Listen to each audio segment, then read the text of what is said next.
Okay, venison Parmesan Swiss steak. I thought I'd shoot a quick video here and show you my process.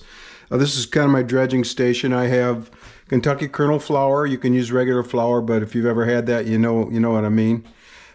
This is tenderloin, butterflied. You can use steak too. I always kind of blot it to get all the blood out. I wash. This is Italian breadcrumbs, and then I grate some fresh Parmesan in this, and you'll kind of see how that works. I take just a tiny bit of meat and throw it in the electric skillet, which I think is an important part of this, and on 350, and when that starts floating and bubbling, I know I'm ready. This is 2 cups of warm water with a package of onion Lipton soup. You also need an onion too, so I'll show you how this all goes.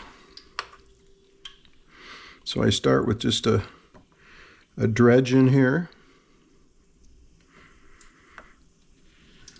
and then a dredge in the eggs. Meantime, I like to grate my Parmesan, and I kind of grate it over this Italian breadcrumbs. And then I kind of put it down on the one half, and then kind of put it down on the other half, so I can get all the bulk of the cheese. And I think the Parmesan cheese really adds to this flavor. This is peanut oil. A little more, maybe about 1/8 of an inch in the pan. And again at 350.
In just a few short minutes, these have a real nice bark on them, and that's exactly what you're looking for right there. Alright, and then it goes down low. And then this is the 2 cups of water, which is, you can use however amount you want. 2 cups works good just because you want the meat to be just kind of submerged.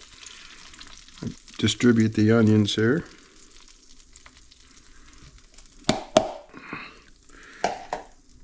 And then these are sliced about an eighth of an inch maybe. I take that whole onion and set it over the top, and you want this meat just covered with water. So I might add just a little bit of water to that.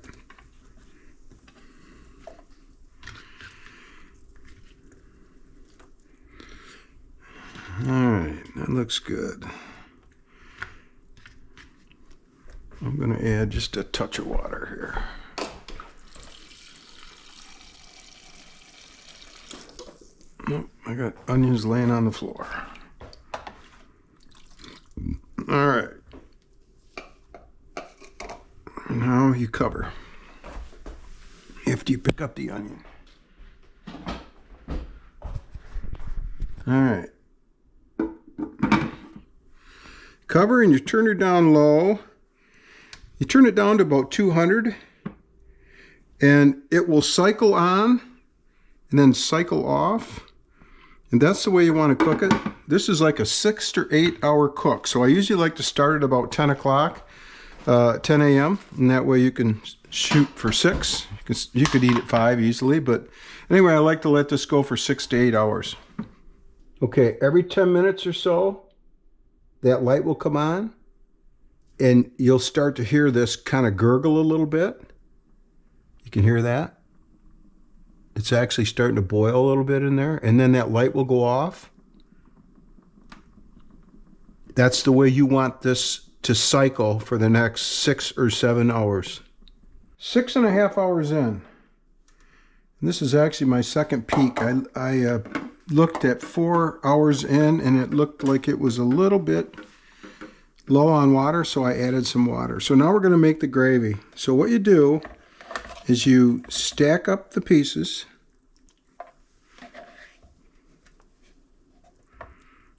Kind of make a back shelf, if you will.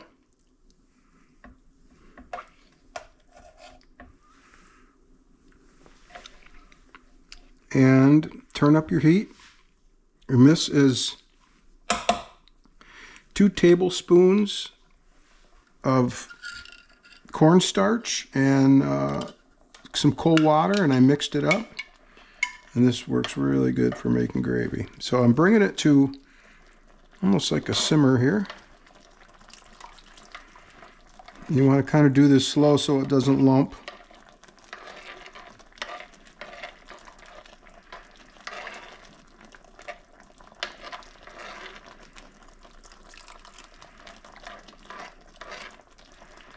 And this is really ready to eat right now, but I like to make the gravy and put some mushrooms in it and then let it sit for half hour or so, and just kind of, everything just kind of melds together. So kind of shift everything down here a little bit.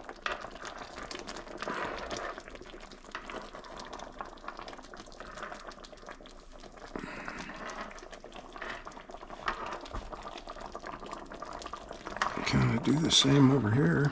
Doesn't take much.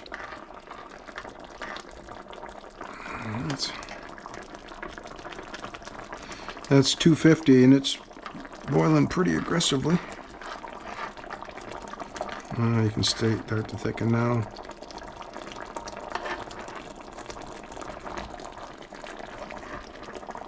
Yeah, starting to get there now.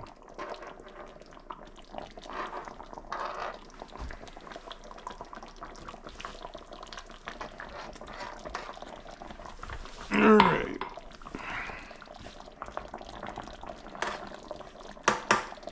Now I kind of unstack the meat.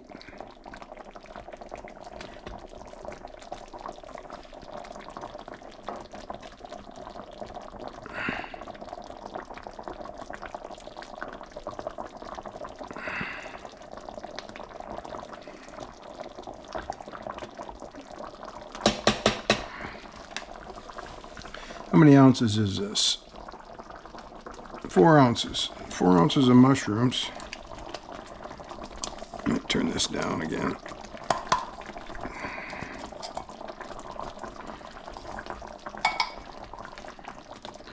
I just kind of spread those out. You can see that gravy is really nice.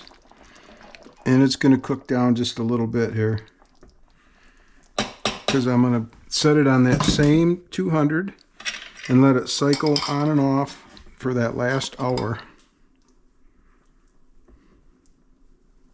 In the meantime, I have my potatoes on over there. All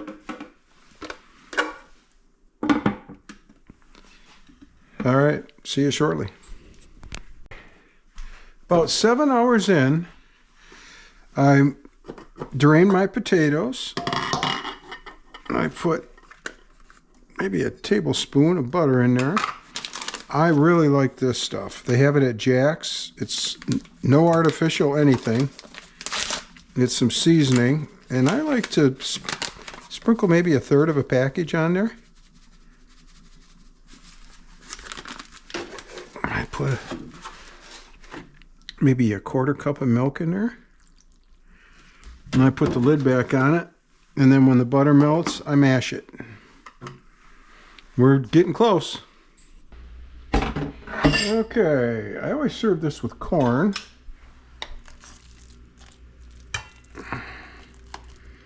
And my presentation is going to probably be a little subpar for the hoity-toity crowd, but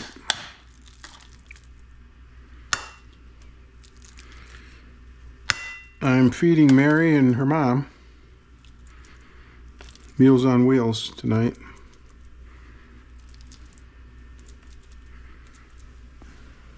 Okay, there you have it. We always serve it with corn. Anyway, bon appetit. Now I got a mess to clean up. Hope you enjoyed it.